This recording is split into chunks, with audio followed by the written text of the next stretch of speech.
Saudara, kalau kita ikutkan manuskrip Melayu merupakan mutiara yang bergemerlapan di sepanjang pantai peradaban bangsa. Melalui manuskrip juga kita dapat mengetahui bagaimana perjuangan pemerintah terdahulu bagi kestabilan yang Malaysia kita nikmati kini.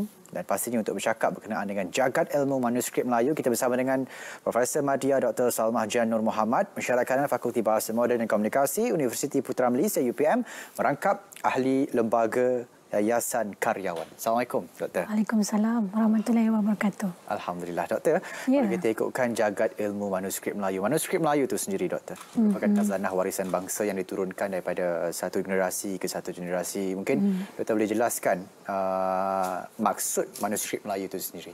Okey, terima kasih Syairul ya. Dipanggil Syai. Saya tertarik nama Islam itu ya.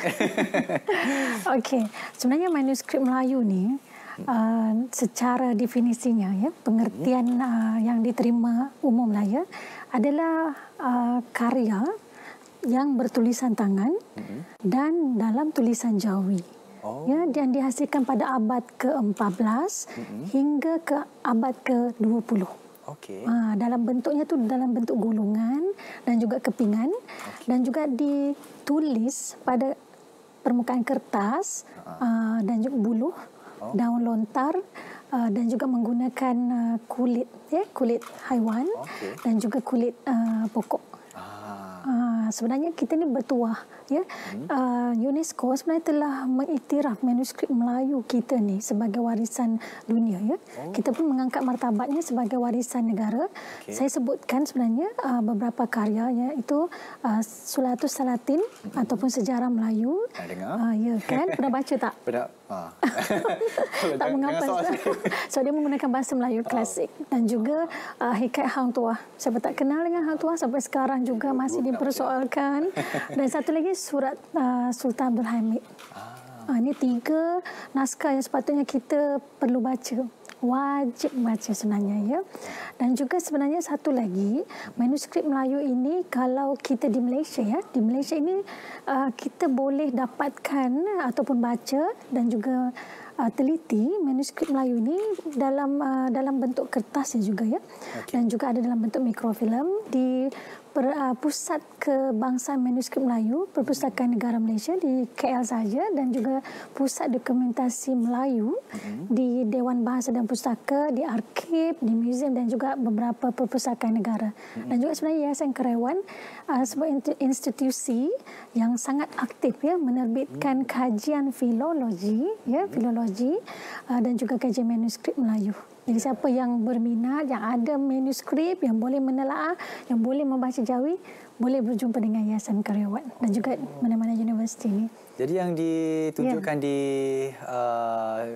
kaca TV anda sekarang ini adalah manuskrip pada yang betul, Doktor? Ya, betul. Ini kita boleh dapati dengan apa ni? Bukan di Yayasan Karyawan. Bila kita pergi ke Pusat Kebangsaan Manuskrip Melayu. Yayasan Karyawan untuk kajian, untuk terbit. Ya. Okey, baik. Menarik untuk kita. Ya, memang agak tebal. Okey, jadi kalau Doktor cakapkan tadi ada tiga karya yang dihasilkan. Sulatus Salatin, Hikayat Hang Tuah dan juga Surat Sultan Abdul Hamid. Yang Kesultanan Melayu Kedah. Ya, pada abad ke-19 begitu. Jadi ketiga-tiga karya tu dihasilkan sudah tentu mempunyai satu tujuan. Ya, betul. Jadi tujuannya sama ataupun berbeza. Okey, sebab berdasarkan pengalaman saya meneliti manuskrip dan mengkaji manuskrip ni, dia terbagi kepada pelbagai tujuan. Mula-mula saya ingatkan bila menelaah manuskrip ni hanya meningkatkan ataupun mengangkat martabat kerajaan ataupun sebuah raja itu. Tapi rupanya apabila saya menelaah pelbagai manuskrip ni, ya, rupanya manuskrip ini, misalnya sastra sejarah lebih kepada meninggikan kerajaan. Yang apabila kita menelaah pula yang naskah dalam bentuk ketatanegaraan, yang lebih kepada panduan. Ya, tujuannya itu adalah untuk memberi panduan kepada raja-raja Melayu bagaimana mentadbir kerajaan, dan undang-undang pula bagaimana untuk menstabilkan kerajaan. Dia pelbagai sebenarnya tujuan itu. Tapi sebenarnya yang paling penting adalah tujuannya adalah untuk agar generasi sekarang ini dapat menelaah, membaca dan seterusnya. Jangan kuburkan. Kita terus menelaah dan terus kedepankan menggunakan manuskrip Melayu ini. Ya. Dan manuskrip Melayu juga menghidangkan pelbagai genre untuk kita telah, Doktor. Dan pada penelitian Doktor sendiri-sendiri, apa antara ilmuwatan yang direkodkan dalam manuskrip Melayu agar menjadi pembangkit kepada perkembangan ilmu masa kini, Doktor? Ya. Saya panggil Islam lah ya.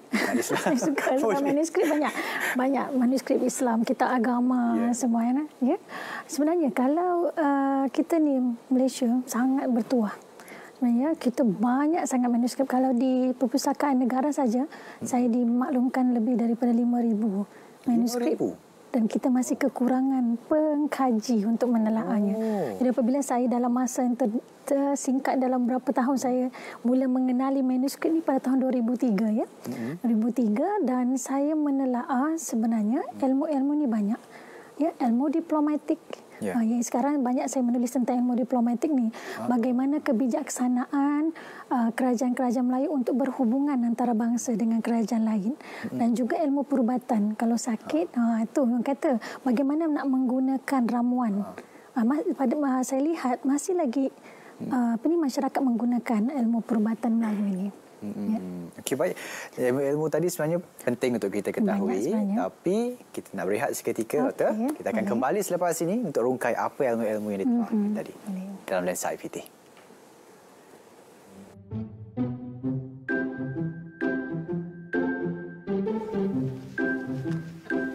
Hai, laju je dua orang ni nak ke mana?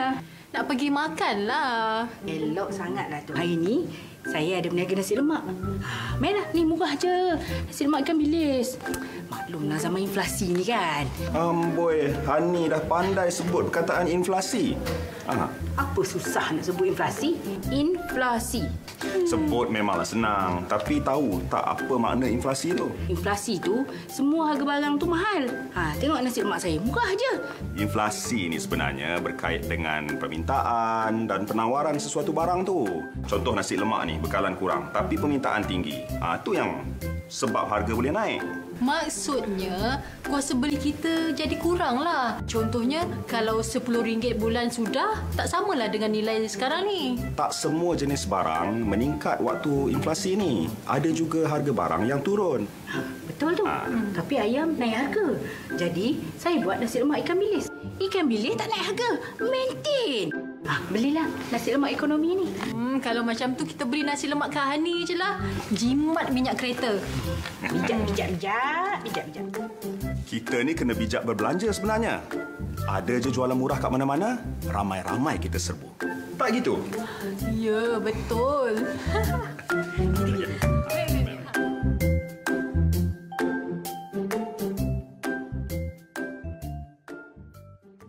Nah, tadi kita ada sebut berkenaan dengan ilmu-ilmu daripada manuskrip Melayu itu tadi. Saya tertarik dengan ilmu-ilmu yang Doktor sebutkan tadi, Doktor. Jadi kalau tak keberatan, mungkin terdapat sumber dari luar negara yang memfokuskan impak ilmu manuskrip ini kepada dunia, khususnya ilmu-ilmu yang Doktor sebutkan tadi. Nah, mungkin ada lagi ilmu-ilmu yang Doktor nak kongsikan? Ya, sebenarnya Syai banyak sangat ilmu, ya, ilmu firasat. Ini penting, ya. Macam mana? Macam Syai ni pengajaran ni mesti mesti tahu tentang watak perwatakan sebab hidup dalam bermasyarakat. Ya, ilmu perubatan, ilmu firasat, ilmu petua. Ilmu falak banyak sangat je, tapi kita masih kekurangan pengkaji. Ya. Jadi tadi Syai kata tadi tentang impak ya, okey. Ilmu manuskrip ini kepada dunia. Ya. Sebenarnya kan saya berpeluang ya untuk pergi ke beberapa tempat yang menyimpan manuskrip Melayu kita di luar negara. Ya, sebenarnya satu sebenarnya kita melihat saya bangga sebenarnya apabila manuskrip kita masih lagi tersimpan di luar negara dengan baik. Sebenarnya kita patut berterima kasih, ya.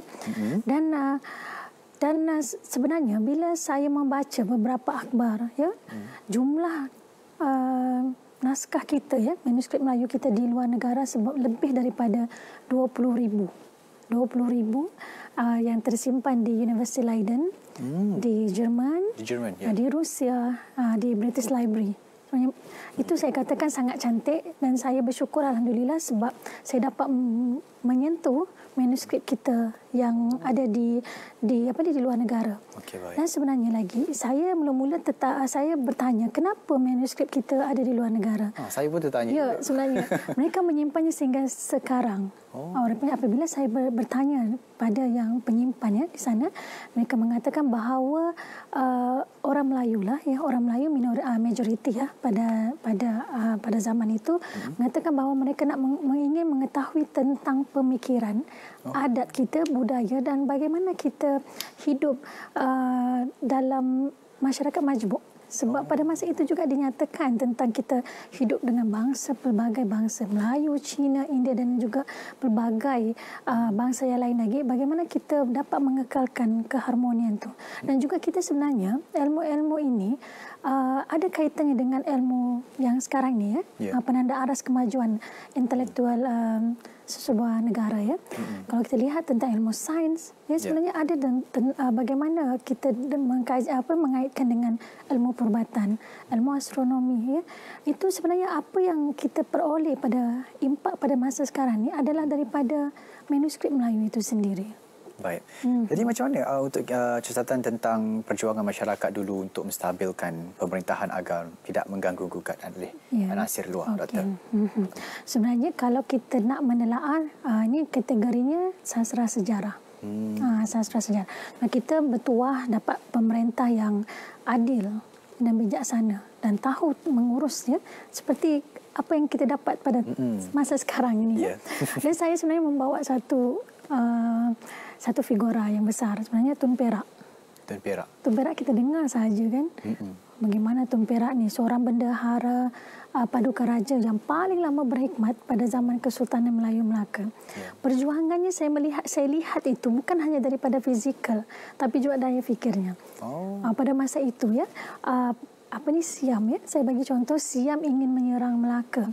Tapi itu saya melihat daripada aspek fizikal tu ada ungkapan perjuangan itu perangsang motivasi. Yang pertama itu Tun Perak mengatakan ini dalam Sulatus Salatin yang diangkat sebagai naskah warisan dunia dan juga kebangsaan kita. Dia mengatakan bahawa biar kita ini harimau itu meninggalkan belang tapi kita ini meninggalkan nama. Dan satu lagi dia kata sing-sing lengan anda dengan anak-anak buahnya sing-sing lengan dan langkah 1000 tapi bukan langkah 1000 untuk berlari. Biar langkah itu adalah langkah pahlawan. Ya macam mana sebab kita langkah 1000 tu kadang-kadang kita ke mana? Dia langkah 1000. Dan juga saya melihat ada peristiwa itu perjuangan sebenarnya yang bermati-matian dan akhirnya Melaka menang. Dan kedua lagi tentang daya fikir. Menggunakan puntung api itu tidak payah menggunakan fizikal. Dan saya melihat di situ terlalu bijak muslihat-muslihat yang digunakan oleh Tun Perak tu untuk menstabilkan kerajaan Melayu Melaka pada masa itu. Saya melihat juga sekarang ini kita pun Malaysia tanah air kita tercinta memang diwarisi dengan kepemimpinan yang terbaik sebelum ini sebenarnya. Alhamdulillah. Ya, alhamdulillah. Alhamdulillah. Jadi kalau kita ikutkan sekarang pun banyak filem-filem yang dah diterbitkan mengikutkan unsur-unsur kemelaluan itu sendiri supaya diangkat martabat bangsa Melayu itu sendiri. Pandangan Doktor, sejauh manakah sikap kita ataupun kesungguhan kita dalam mengambil panduan atau ilmu terdapat dalam manuskrip Melayu dengan hubungan dunia moden hari ini, Doktor? Ini yang saya nak rasa di tengah-tengah ada gembira dan ada juga sedihnya. Macam tu? Ya, kesungguhan kita sebenarnya saya melihat ada beberapa pihak pihak yang memang bersungguh-sungguh untuk terus memartabatkan manuskrip Melayu. Baru-baru ini saya dari Kedah sebenarnya dan terlibat dengan satu wacana hikayat Merung Mahawangsa. Itu dan sebenarnya saya lihat orang kata banyak pihak yang bersinergi. Baru boleh kita lihat kesungguhan dan manuskrip Melayu itu dapat dimartabatkan. Dan juga saya melihat juga kesungguhan pihak-pihak yang terlibat itu untuk memartabatkan mengangkat maruah lah orang kata manuskrip Melayu itu di tahap yang tinggi ya. Jadi saya melihat kesungguhan itu memang ada, tapi kadang-kadang timbul tenggelam. Jadi itu kita minta. Jadi dengan adanya wacana, bengkel dan program yang seperti ini juga dapat memberi pendedahan kepada generasi kini lah. Ya, untuk sama-sama kita menyambung ya, kelestarian manuskrip Melayu itu. Jangan jadikan dia sebagai satu tinggalan sejarah saja. Ya, tapi sebenarnya ada banyak ilmu di dalam manuskrip Melayu itu. Kadang dia bermusim, Doktor ya. Itulah. Sampai kita harap jangan semua orang nak manuskrip sampai itu mesti tenggelam. Ya, betul. Jadi apa sebenarnya kalau kita lihat sekarang ni di bulan kebangsaan, lagi 26 hari kita nak sambut merdeka. Jadi apa antara mesej kemerdekaan yang cuba disampaikan oleh pengarang manuskrip Melayu terdahulu, Doktor? Alhamdulillah tahun ini kita akan menyambut merdeka ya pada 31 Ogos dan kali ini kali ke-65 tahun. Alhamdulillah. Dan temanya juga keluarga Malaysia teguh bersama. Ya. Dalam manuskrip Melayu sebenarnya istilah merdeka itu tidaklah sangat akrab, tapi dia membawa satu mesej ya. Kita perlu mengekalkan keamanan itu. Pertama sekali dari pengamatan saya, yang pertama adalah mesej kemerdekaan itu kita mesti setia dan taat kepada raja dan juga pemimpin. Yang kedua, kita perlu membentuk kepribadian mulia dengan saling hormat menghormati antara satu sama lain. Sebab kita ni memang budaya, agama berlainan. Jadi kita perlu hormat menghormati antara satu sama lain, dan juga kita perlu perlu bukan hanya memberi amanah kepada pihak berkuasa saja untuk menjaga. Sebenarnya kita yang perlu menjaga. Dan kita banyak iktibar ya. Iktibar daripada manuskrip Melayu itu bahawa kehancuran kota itu apabila kita melakukan pengkhianatan dan tidak bersatu padu. Okey, baik. Jadi kita pun sudah menghampiri penghujung rancangan, Doktor. Jadi sebagai yang pakar dalam ilmu manuskrip ini, apa harapan Doktor untuk generasi kini supaya menghargai Hari Kemerdekaan dengan mengambil semangat peristiwa yang diceritakan dalam manuskrip Melayu itu sendiri, Doktor? Sebenarnya manuskrip Melayu ini adalah gambaran kita. Dia tidak pernah pun tertinggal, tidak pernah pun dia menjadi sejarah. Kita baca 400 tahun dahulu, kita sama. Hanya mungkin sistem pemerintahan itu sudah berubah. Jadi kuatkan jati diri, rapatkan saf untuk kita terus ya sebagai tonggak keluarga Malaysia ini terus bersatu padu mengekalkan kemerdekaan. Seterusnya jangan orang kata betul, jangan sampai kita kerana satu perkara kita ingin berpecah belah. Jadi saya sebenarnya nak membaca satu ungkapan daripada Tunjuk Ajar Melayu. Ini Tanas Effendi mengatakan bahawa dalam manuskrip ada ilmu. Bila dipakai hidup selamat. Bila dipakai tidak sesat. Bila diturut banyak berkat. Bila ditaati sengketa tak dekat. Dalam manuskrip ada petunjuk kepada yang elok supaya tak terperuk. Tu dahsyat tu maknanya. Kepada yang benar supaya tak tercemar. Kepada yang berguna supaya tak terhina dan kepada yang lurus supaya tak terjerumus. Kita pegang kata-kata ni supaya kita terus bersatu padu dan selamat menyambut Hari Merdeka. Terima kasih.